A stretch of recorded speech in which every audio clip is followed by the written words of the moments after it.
Voilà, nous sommes au complexe scolaire Bellevue, votre chère école, dans une des salles de cours, comme vous pouvez aisément le voir. Nous essayons de résoudre la question numéro 6, qui est au tableau, où vous avez le zinc qui réagit avec l'acide sulfurique pour donner le sulfate de zinc et l'hydrogène, qui est une réaction tout à fait faisable, effective, mais on vous dit que l'argent, qui est un métal comme le zinc, lui refuse carrément de réagir avec l'acide sulfurique selon une réaction analogue, c'est-à-dire en formant le sulfate d'argent, comme là-bas on avait le sulfate de zinc, et l'hydrogène.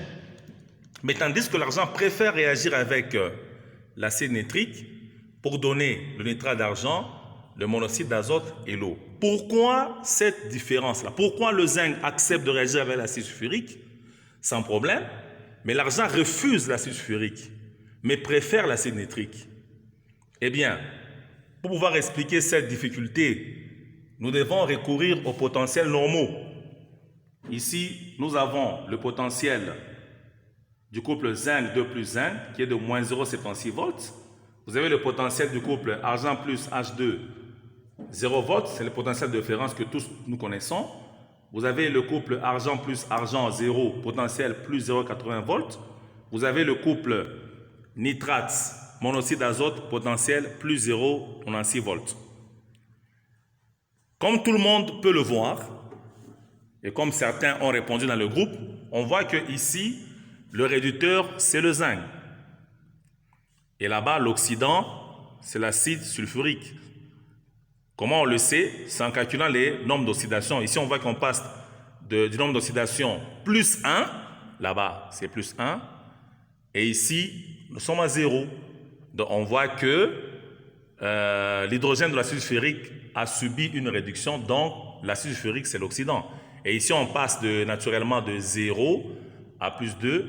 Donc, le zinc, c'est bel et bien lui qui est réducteur.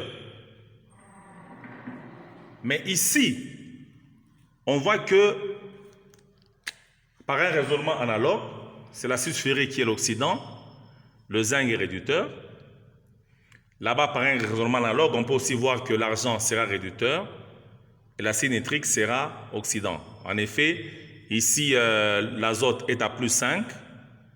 Et ici, quand on fait un petit calcul, l'azote est à plus 2. Donc, c'est bel et bien l'acide nitrique qui est oxydant. Selon la règle qu'on a vue de la prévision du sens d'une réaction redox, on a dit ceci: pour qu'un couple puisse oxyder un autre, il faut que son potentiel soit supérieur à celui de l'autre. C'est ça qu'on va observer de ce côté.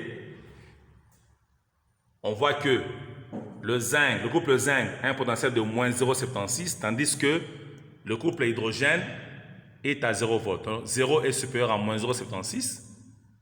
Donc, naturellement, il est tout à fait normal que l'acide sulfurique puisse oxyder le zinc.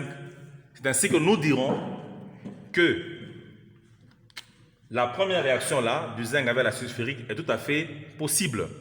Mais tandis que dans cette réaction, on voit que l'acide sulfurique a un potentiel, du moins à travers l'hydrogène, a un potentiel de 0 volts. Vous voyez, 0 volts. Et l'argent, plus 0,80. Plus 0,80 étant supérieur à 0 volts, cette réaction est impossible. Ici, vous avez l'argent, couple argent, qui a un potentiel de plus 0,80 et le potentiel du couple nitrate, monoxyde d'azote, qui est là. On voit que c'est supérieur au couple argent.